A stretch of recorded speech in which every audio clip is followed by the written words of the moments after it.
grommet, the spring, and then a small rubber grommet. These have changed as well. The old ones were quite soft, the new ones are very hard. And again, this is all about stopping the settling. When people say, oh, my suspension has settled, normally it's because it's a soft grommet with a soft spring.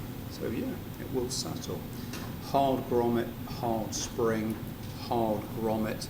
There's no real treble on these.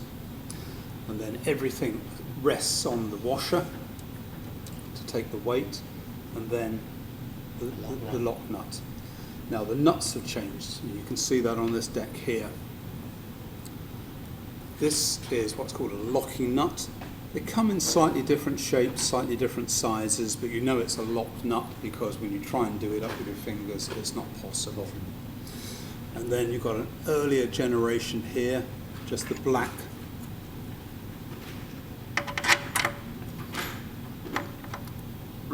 It's nice and tight. Cool, that's tight. And you see with that one, I can do it with my fingers. If you get a brand new LP12 out of a box, you'll find again it's a combination of both. So the original ones just had a finger tight nut everywhere. The middle generation had lock nuts everywhere, and now the current ones have lock nuts on the suspension, but a finger tight one on everywhere else. But you still need to do it up tight with a spanner. If you're really stripping your deck down completely at any time, just go back and just make sure that these top nuts are nice and tight. Yeah. Again, not crazy, just until it's going loose. I've gone loose. I've gone tight to there. That's stopped turning, and then that's it. Any tighter just drags metal.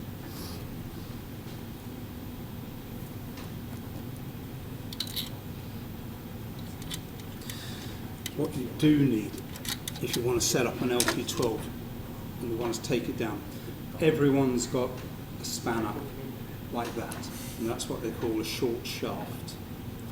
So that's good if you want to do up these and you want to do up these.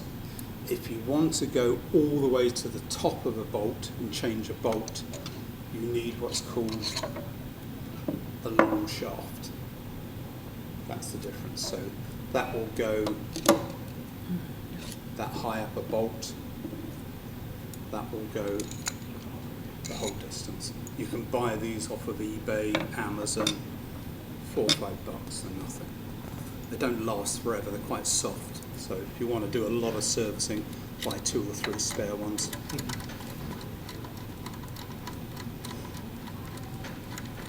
So again, I'm just going to do that up, finger tight. So there I've stopped. Just put a Tommy bar in it, just to give you a bit more force. So I've gone tight there, and then stop. That's it. And then make sure that wire is not catching here or catching against the spring. So I do that just by putting an S shape in it. Right, so yeah, so you've got a turntable, and you've noticed 2 things are wrong. The arm board is sitting, or the arm board is touching against the plinth. When you bounce it, it rocks around. It's not a nice clean bounce. Finger, finger, thumb.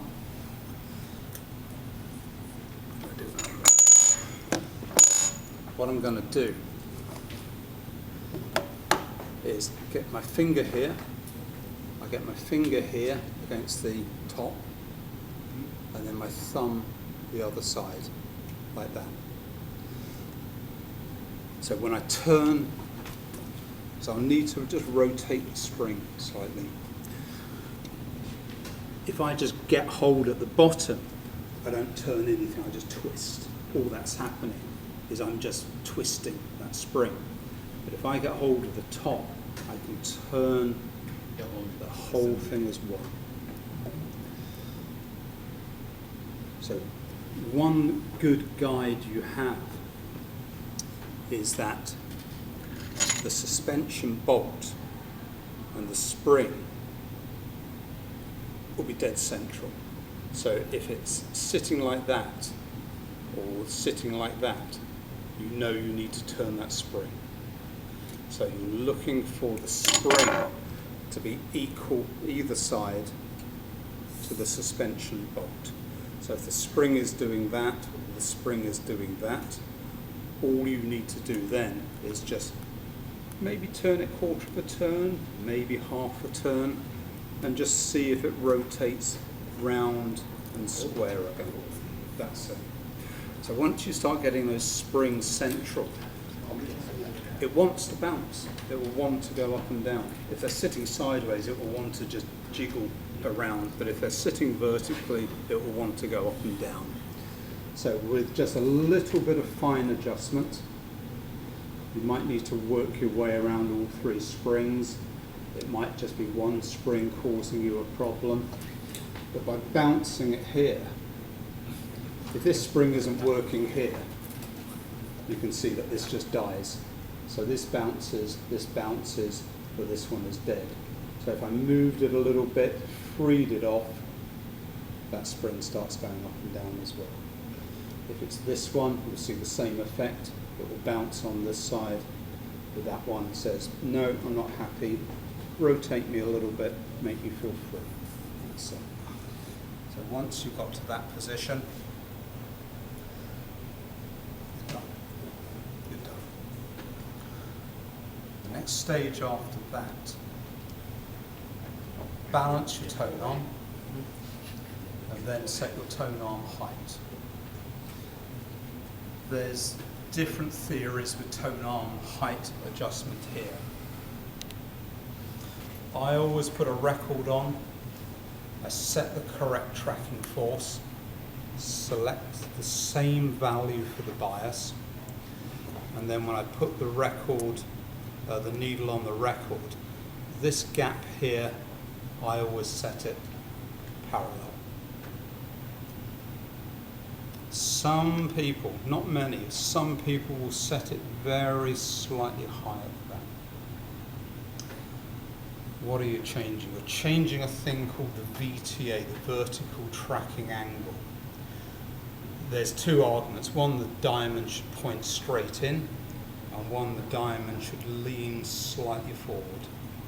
So if you set the arm parallel with the correct tracking weight, that arm will present the diamond vertically. If you raise it slightly at the back, it makes the angle of entry slightly different. It does change the sound a little bit. I don't think it's that big. I'm not aware of huge differences. I always set an arm parallel. If it's a non-parallel arm like the Project, they put a little white line down the side and you use that as your measure. Do it with a nice plain background behind you. If you have a wallpaper with lots of patterns on it, you won't be able to see. So if you've got that, just put a piece of white paper behind it and then just check. You can actually even use the reflection of the arm on the vinyl record as well. You can see when the reflection and the arm join, you know it's parallel. Are you happy setting up tracking weights on tone arms? Everyone cool with that? There's two ways of doing it. One,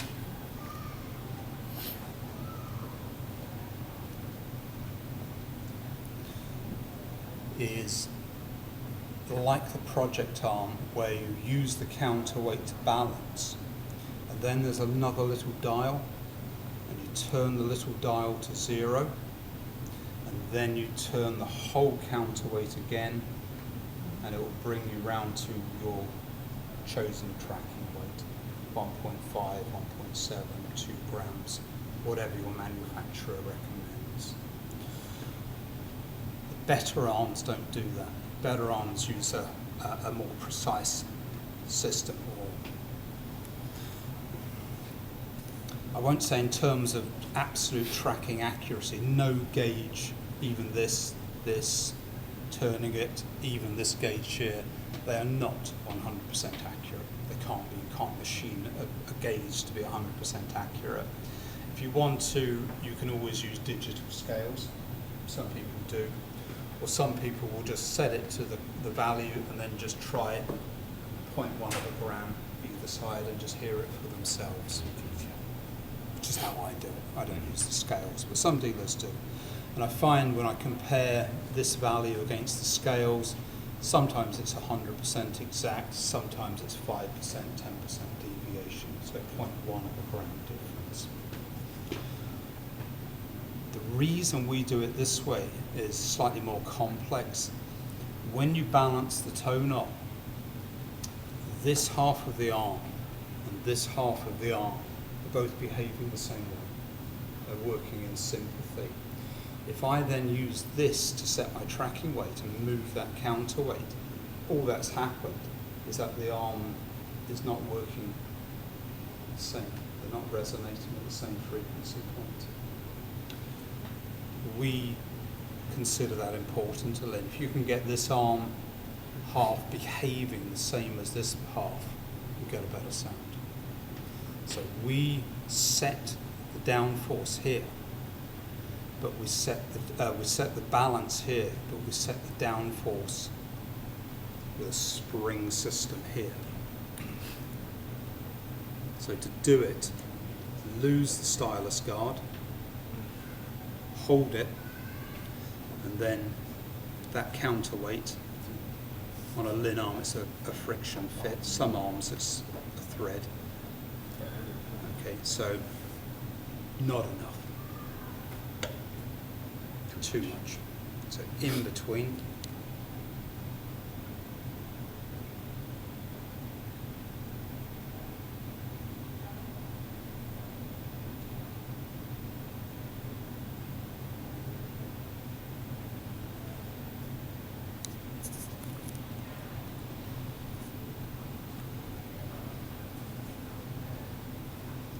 Zero grams. Yeah. It's not up, it's not down. Give it a little movement and it will just come back to that middle position.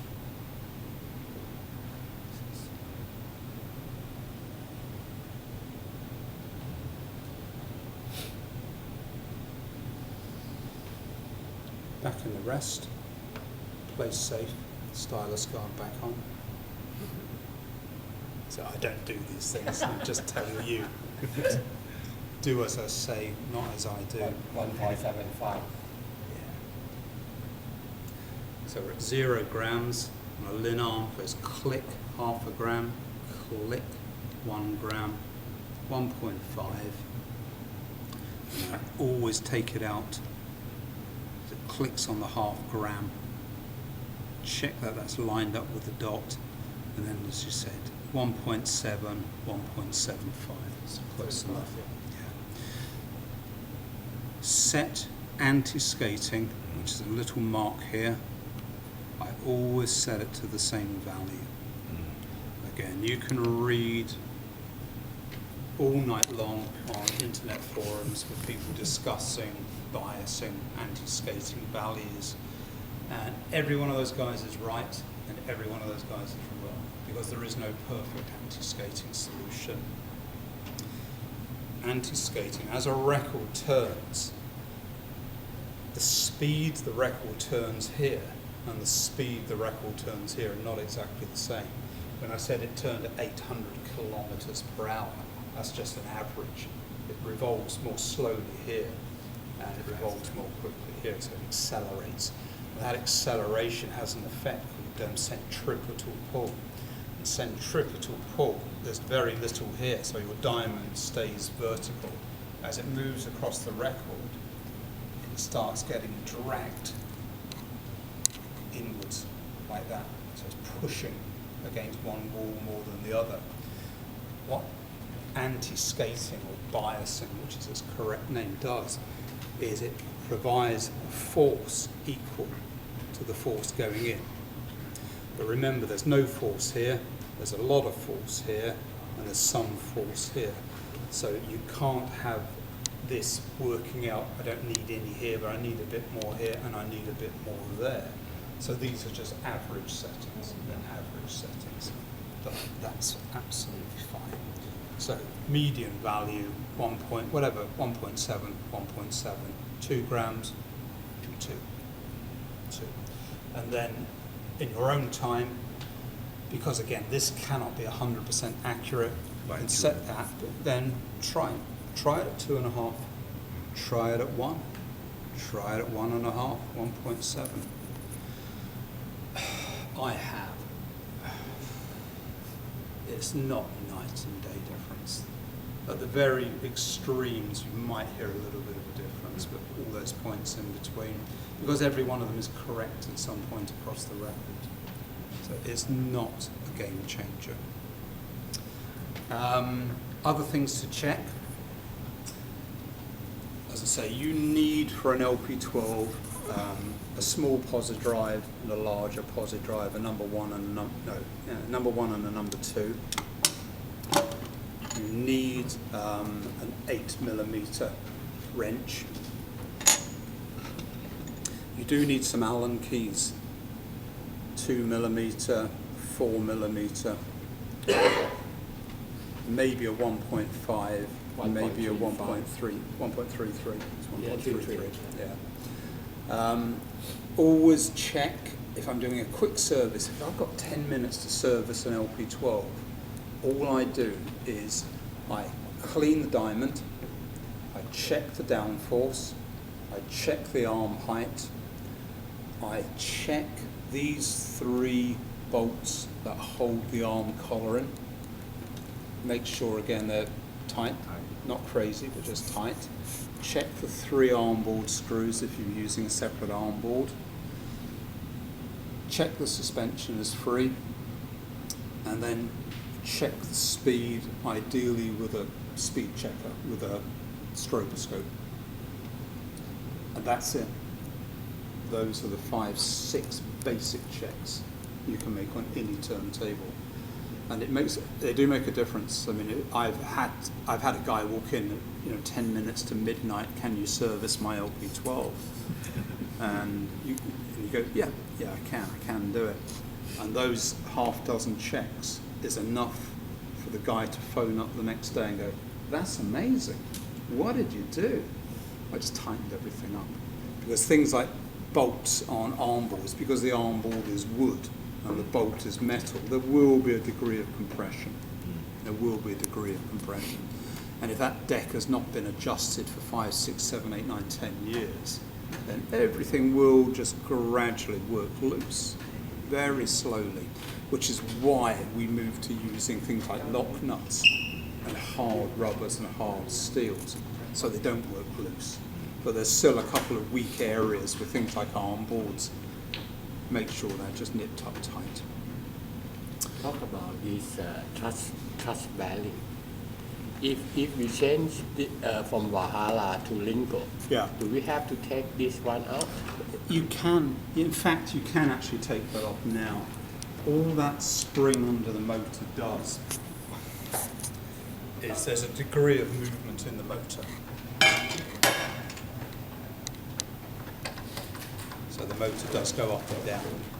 So the first choice we had was if you put a little spring under the motor in that little plastic cap, it acts as the bearing point. So the motor runs on a little plastic cap on that spring. When you change to a Lingo, you can actually take that spring off completely, let the motor drop, and it will cut a new bearing metal to metal. Now, the funny thing is, though, is if you just change this to a Lingo and we take that spring off and put the deck and play it, you will be very disappointed. It doesn't sound very good at all. And the reason it doesn't sound very good is because the motor has dropped metal to metal and is now having to cut, friction. You leave it for 2 or 3 hours and let it turn, and it will just polish those two surfaces. Then you go back and listen to the lingo, and it's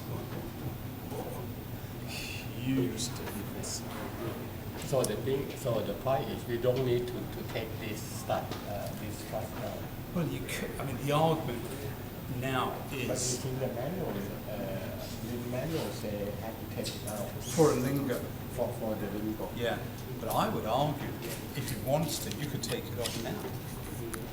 There's no difference between that with a Valhalla or that with a lingo. And I have done. But you do need to let the deck run for 2 or 3 hours before you demonstrate it or give it back to the customer. Yeah, it does sound. All that noise of those two surfaces grinding against each other, straight through the motor, straight through the belt, straight through the platter, through the record, straight to the diode. Let it run, let it polish, listen again. Fantastic. Right, to set speed on a turntable. The power supply does, on an AC motor, the power supply does not correct the speed. Speed adjustment is manual. You do need a stroboscope. Are you 50 or 60 cycles here? 50. So either buy a good quality 50 cycle stroboscope, Tandy, internet, anyone can sell you one. Some of them will come with a little LED stroboscope with a battery. If you don't, then just take a light, shine a light on it, and make a shadow. And then as it turns, you can see the little bars. You know how a stroboscope works? It's divided into segments. So as it turns, as the light flickers 50 times a second, it will have the effect of making those bars stand perfectly still if the deck is at the right speed. If the bars move backwards, you're too slow. If the bars appear to move forward, it's an optical illusion, but if they appear to move forward, you're too fast. So, these two screws that hold the motor, they're the fixing points. So what it allows is the motor can move backwards or forwards against that pivot point. These two screws either side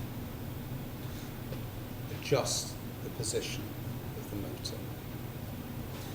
If I make this one a little bit loose, I'm talking to begin with just half a turn, and then I go tight half a turn on this one, the effect it has is to push the motor outwards. The effect that then has on the belt is the belt runs lower and slower. If the deck is going too slow, loosen that one, small amount, tighten that one the same, motor moves inwards, belt goes higher, faster. Between those 2 points is 33 and 1/3, and it's very accurate, very accurate.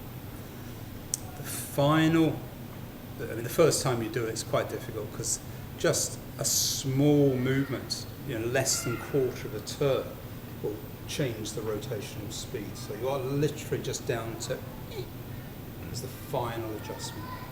But it's worth doing. It is worth doing. The closer you can get to perfect speed, the better your rubber will sound. You can't do it by ear. Try it. If you're really bored,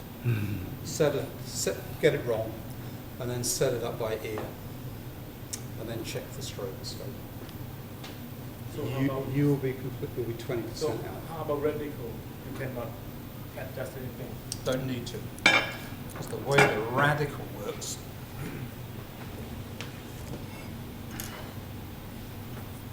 is we've got just a little marker here. So all that happens is as the platter revolves, that little sensor there, bing, bing, bing.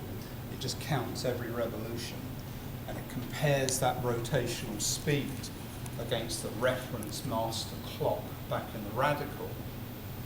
And if it sees any difference, too fast, too slow, it changes the voltage to the motor. So it runs faster, runs slower, and it does it in every revolution it checks on.